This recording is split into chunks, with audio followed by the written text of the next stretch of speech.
Baik, selamat malam dosen pengampu mata kuliah pemrograman web Pak Agus Saputra dan juga teman-teman semua yang sedang menonton video saya saat ini. Kali ini saya akan menjelaskan tentang website yang sudah saya buat sebelumnya sebagai tugas UTS dan juga pengembangan website dari modul-modul sebelumnya. Nah, jadi pertama-tama karena saya mendapatkan front page ya, jadi saya membuat tampilan untuk user. Dan karena saya sudah membuat konfigurasi database sebelumnya, yang untuk marketplace, jadi saya menggunakan itu dan saya tidak mengubah settingan database ya, hanya sedikit saja. Ini yang pertama saya lakukan adalah membuat dashboard. Jadi di sini di halaman main dashboard ini terdapat produk card untuk menampilkan produk apa saja. Nah, di sini bisa ada pepperoni pizza dan ini mengambil data dari database ya yang menggunakan integrasi API. Dan juga saya sudah buat tambahkan ke keranjang di produk card yang saya buat di dashboard ini. Jadi ini menampilkan di dashboard ini menampilkan menu pizza saja dan saya sudah membuat search bar juga. Nah, jadi sudah bekerja. Tapi search bar ini hanya melakukan filtrasi menggunakan di front end-nya saja ya. Tidak menggunakan data yang dari database. Lalu selanjutnya saya membuat page untuk item tambahan atau menu pelengkap. Dan sini saya sudah membuat semacam box selected gitu untuk kategori minuman dan side dish-nya. Tetap menggunakan produk card juga. Nah, jadi di sini yang saya lakukan untuk memodifikasi kategori di sini adalah dengan memigrasikan ulang ke database melalui migration di menggunakan Laravel-nya ya. Jadi saya menggunakan seeder. Saya melakukan seed ulang untuk produknya. Jadi saya menambahkan beberapa hal dan juga untuk kategorinya saya men-setting menjadi pizza, minuman dan side dish. Nah, di sini saya sudah memanggil dari database menggunakan use query. Jadi sudah terpisah antara minuman dan side dish. Jika di dashboard saya hanya menampilkan kategori pizza saja. Baik, jadi saya langsung demokan saja. Untuk membeli ini saya sudah menggunakan toaster juga, menggunakan hot toast seperti ini, dan saya membuatnya supaya langsung menghilang. Dan juga sudah masuk ke keranjang. Nah, di keranjang ini juga jika di refresh maka datanya masih tersimpan. Nah, tapi untuk ini saya masih menggunakan metode menyimpan data ini di local storage. Saya belum mendapatkan informasi untuk menyimpannya di browser. Nanti saya akan kembangkan lagi.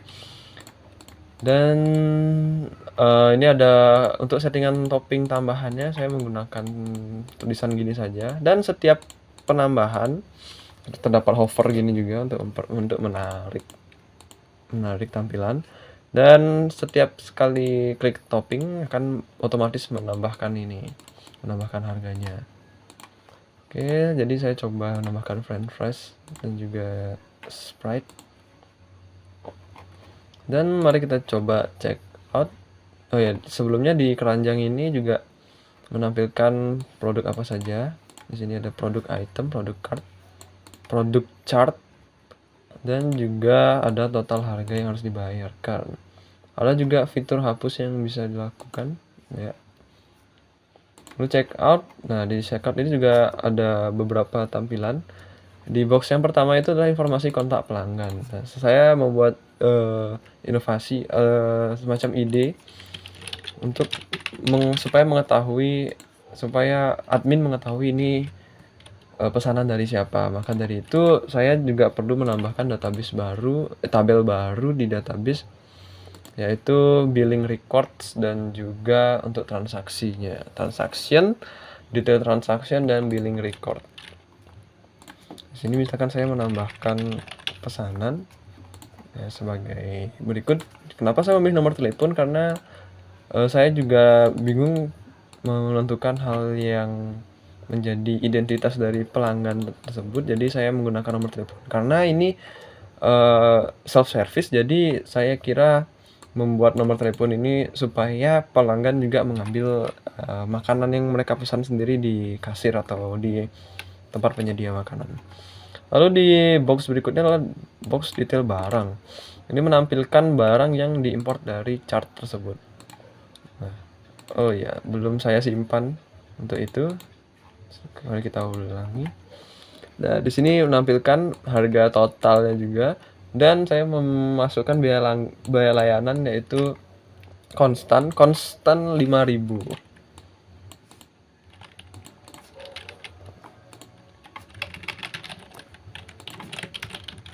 Mari kita coba. Dan di sini saya juga sudah melengkapi metode pembayarannya menjadi 2 jenis, yaitu QRIS dan juga Pay Later, dan semuanya sudah bisa tersimpan di database. Mari kita coba yang pertama menggunakan QRIS.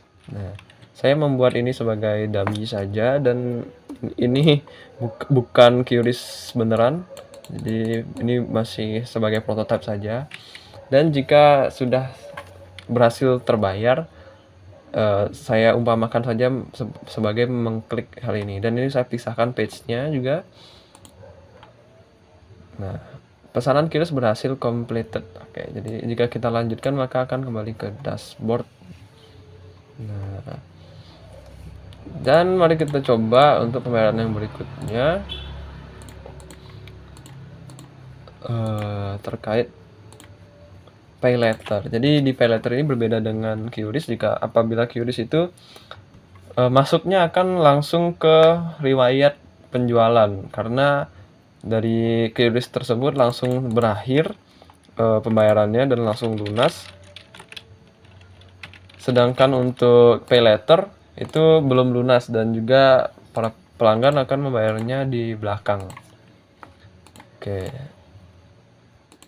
Jadi coba saya simulasikan. Nah, setelah mengklik payment untuk Pay Later, maka akan memunculkan page baru untuk payment Pay Later. Nah, di sini ada keterangannya, informasi tempo harinya monthly, ada juga ininya, tanggal jatuh tempo yang real time, dan juga jumlah tagihan. Jika kita konfirmasi, maka akan menambahkan data di bagian billing records-nya, yaitu yang khusus untuk QRIS, untuk Pay Later.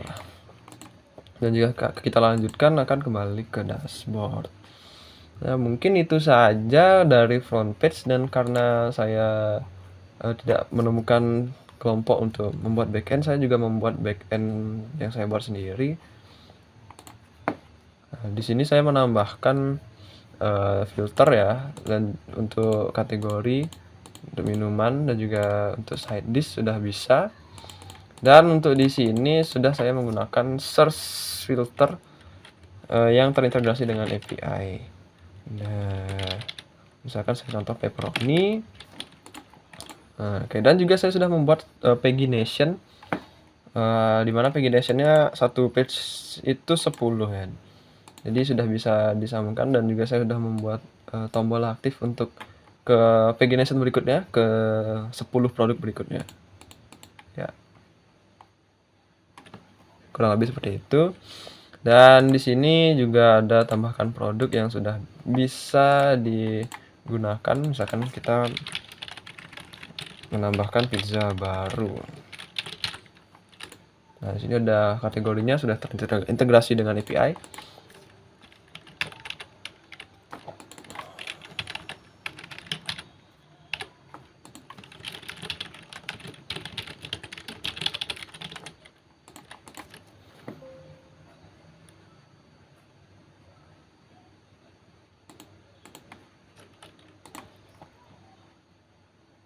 Nah, produk berhasil ditambahkan dan langsung menuju ke arah manajemen produk, dan ini juga sudah tersimpan di backend.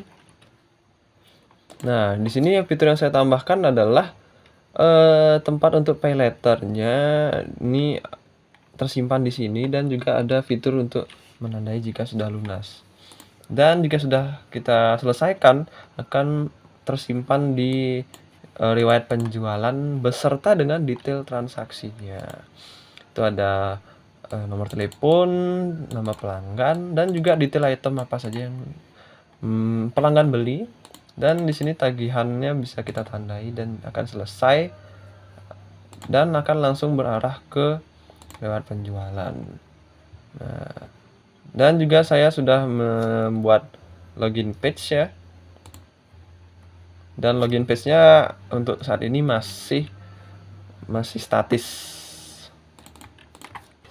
Baik, dan saya juga di sini sudah membuat admin login ya, login page-nya. Jadi yang bisa mengakses admin itu hanyalah yang memiliki akun user yang sudah saya buat di database menggunakan Postman juga. Jadi jika kita login, menunggu verifikasi, dan ya berhasil berhasil ke admin page. Ya, mungkin itu saja yang bisa saya jelaskan terkait dengan proyek UTS yang sudah saya kerjakan, di mana saya mengerjakan front page-nya yang sudah berisi dengan menu minimal yang terkait soalnya, dan juga dari back page-nya. Sekian dari saya, terima kasih.